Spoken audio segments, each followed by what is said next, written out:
from a place of love. Excited ang team sa event plans na narinig nila during the meeting. Maganda ang ideas ng prospective organizer, isang bagong kakilala. Nagkaroon nga lang ng problema. The organizer expressed her willingness to help and never mentioned money. Yun bang volunteer vibes ang dating until weeks later when she disclosed that they have to pay for her services. While sometimes it is necessary and fair to request for financial compensation for services rendered, it is reasonable to make this known beforehand.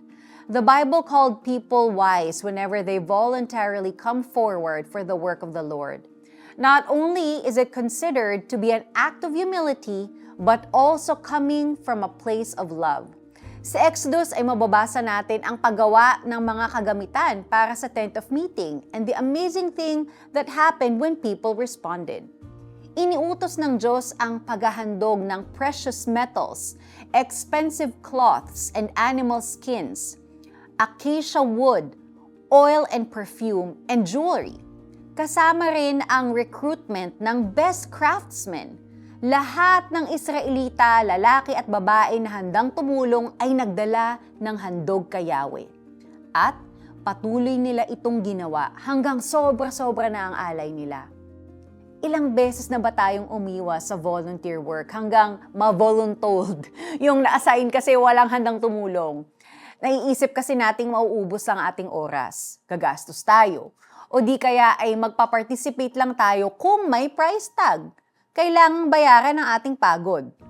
On the other hand, maraming gumagawa ng kabutihan thinking that God's blessing will come because of it. Pero ang hinahanap ng Panginoon ay ang mga naghihintay sa kanyang utos at nakahandang sundin ito ng buong puso. He will bless the work of their hands and bring glory to His name. When you do the Lord's work, come from a place of love because you will not be tired or feel shortchanged. God will energize and reward you. Let's pray. Lord, give me a heart that truly loves you, God, and bless the work you give me. In Jesus' name I pray. Amen. Read Exodus 35 verse 4 to 36 verse 7. What lessons have you learned when people come forward because of their love for God? Ano man ang inyong ginagawa, gawin ninyo ng buong puso na parang sa Panginoon kayo naglilingkod at hindi sa tao.